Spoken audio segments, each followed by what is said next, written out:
I'm going to be talking about God's love and forgiveness and how that's impacted my life. So to start off, I'm going to be telling you guys about my dad. Okay.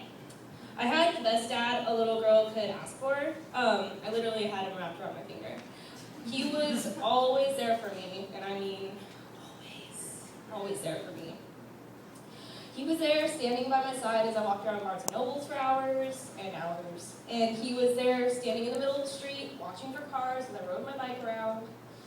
And I remember once I was getting on the tilt-a-whirl at the fair, and as a side note, my dad didn't like any type of ride that spun around at all. And as I was getting to the front of the line, I could feel those cheap stairs shaking. And I turned around, and there's my big 5'10", burly, kind of mean-looking dad getting on the ride because he couldn't stand seeing me be by myself.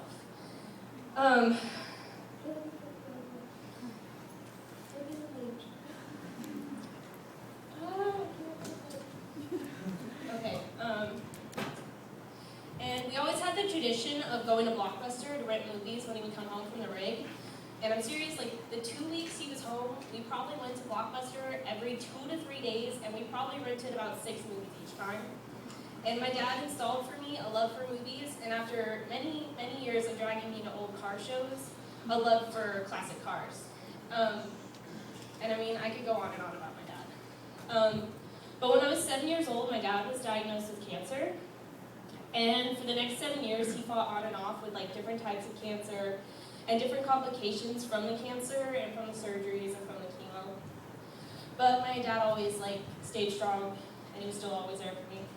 But on August 1st, 2008, my dad passed away.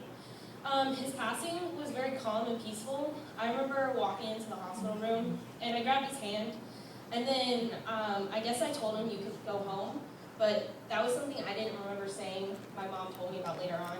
So I feel like God provided me with the right words to say to my dad at that time. Okay, breathing, don't want to talk too fast. I think God helped me prepare for the fact that my dad's death was possible in the way that I never thought, hey, don't give me that look, don't cry. No. I'm going to lose my place. I think he helped me prepare for my dad, the fact that my dad's death was possible, and the fact that I never daydreamed about what it would be like when he got home.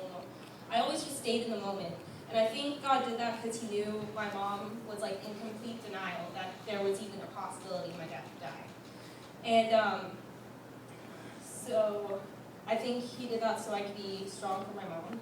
Because my mom thought my dad was indestructible. There was no way. So my mom's the strongest woman I know, but my dad's passing caught her completely off guard.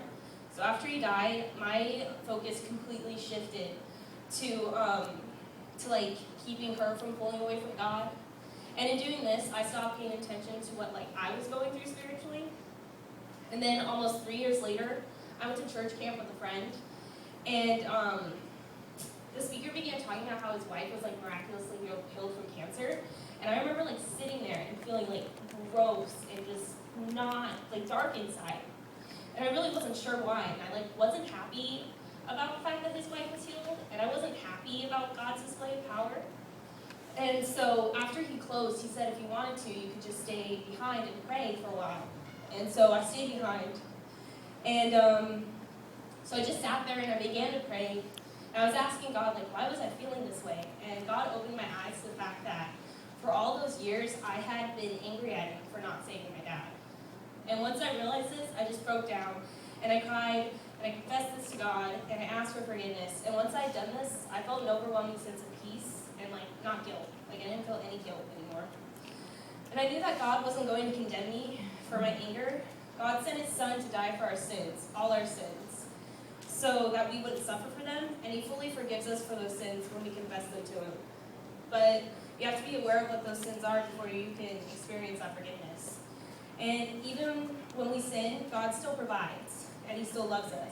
And even when I had this hidden anger and towards him, he still provided me with the right words to say to my dad, and the right words kept me strong for my mom. And when we accept Christ into our hearts, we accept that he died. We accept that he died on the cross for our sins and covered them with his blood. So I just wanted to leave you guys with this. No matter what your sin is, even if it's being angry at God or whatever, when you confess it, it's forgiven because Christ has already paid for it.